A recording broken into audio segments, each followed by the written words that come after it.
Bom, pessoal, nesse vídeo aqui a gente vai fazer uma dica, principalmente de questões de segurança do seu sistema. Existe a forma que a gente fez o login agora, no vídeo anterior foi de forma bem amadora, podemos dizer da seguinte maneira. Uma coisa bem amadora porque tem várias falhas de segurança, principalmente que a gente está fazendo consultas diretamente a gente está mandando uma variável e utilizando essa variável para fazer consultas. Então, se pessoas mal intencionadas souberem utilizar um recurso chamado SQL Inject, ele vai conseguir acessar nosso banco de dados e ter informações de forma bem simples. Então, vocês poderão depois dar uma pesquisada melhor sobre esse recurso, que é o SQL Injection PHP, no caso. Então, aqui vai ter várias explicações do que é isso, para vocês terem uma ideia da forma que pode ser feita.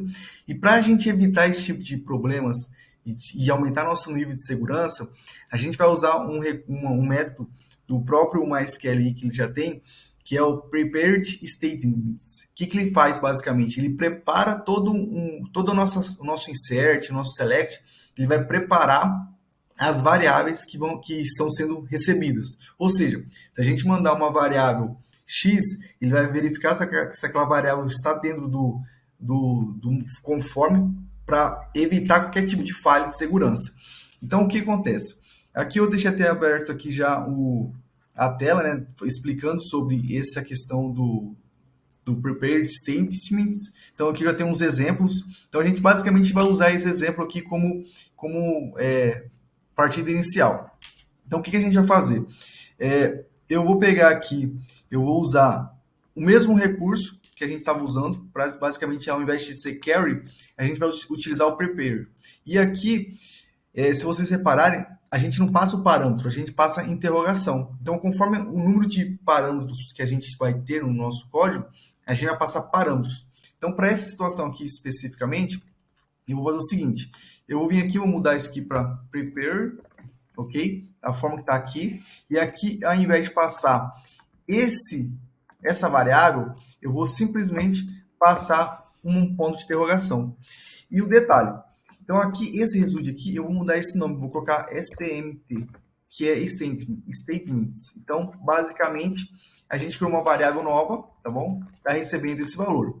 E aqui eu vou fazer uma outra verificação, né? Verificação não, vou executar agora um comando que eu vou passar os meus parâmetros que eu tenho no caso. Então, eu vou fazer o seguinte, eu vou vir aqui agora, aqui, ó, eu vou pegar isso aqui, vou colar ele aqui, só que aqui eu vou apagar e vou passar o meu parâmetro que era post e-mail, tá bom? Se eu tivesse mais parâmetros, eu poderia passar por vírgula. Então, eu passaria aqui, ó, vírgula, vírgula, vírgula, assim por diante. Só que um detalhe, se repararem aqui tem duas letras. No meu caso, vou passar apenas a letra S. E o que significa essa letra S? Para cada tipo de variável que a gente for usar aqui, a gente vai usar um identificador único.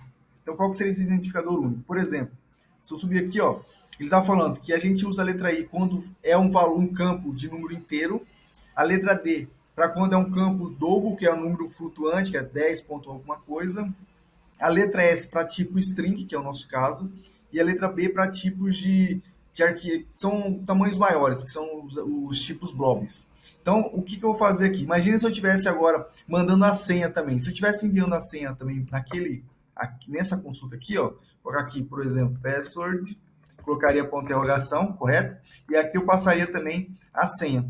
Então, para passar a senha, e a senha é uma string, é um texto. Então, vou passar aqui mais um S. Se eu estivesse passando ao invés de senha, não sei, o campo data é também um tipo string, tá bom? É um tipo texto, mas vamos supor que fosse o campo ID. O ID a gente sabe que é um campo inteiro. Então, para esse caso aqui, eu passaria aqui um I. Se eu tivesse mais outro campo aqui, por exemplo, não sei, o nome da pessoa, eu passaria aqui também um S. Por quê? Esse bind param, ele meio que você padroniza ele qual o tipo de tipo de variável que você espera que receba. Então, no nosso caso é e-mail, é string, vamos colocar aqui se fosse o campo ID, um tipo inteiro, e o nome da pessoa é uma string também, um S. Então, basicamente, esse bind, param, ele faz esse tipo de situação. Então, aqui no nosso caso é apenas uma letra, porque a gente vai utilizar apenas um campo, que é o campo e-mail, e aqui eu vou apagar essa informação. E aqui a gente vai continuar agora o código. Por quê? O statement, agora a gente tem que executar.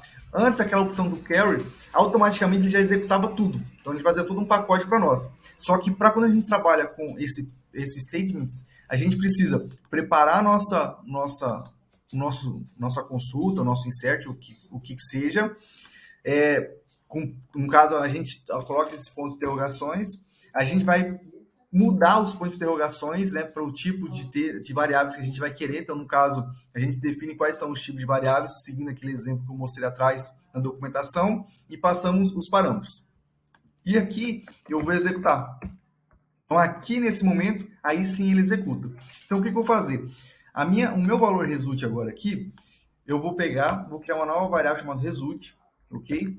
E aqui eu vou colocar statement e get result. Eu acho que é results ou results. Eu acho que é result. Vamos fazer um teste. Eu acho que é result. Deixa eu ver aqui se eles colocam essa situação aqui.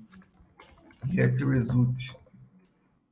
Get result. Tá aqui. Tem um exemplo aqui. Get result. Então, esse caso aqui, basicamente, aqui para baixo vai continuar tudo o que a gente fez antes. A única coisa que a gente fez agora foi aumentar uma camada um pouco mais de segurança. Então, a partir de agora, ao invés de utilizar apenas o carry, a gente vai começar a utilizar esse tipo de recurso para quê? Para a gente evitar qualquer tipo de falha de segurança no nosso sistema, que é o SQL Injection. Então, para a gente evitar qualquer tipo de problema, a gente vai começar a usar sempre esse recurso, porque, como eu falei, um tratamento vai aumentar um pouco mais a segurança do nosso sistema.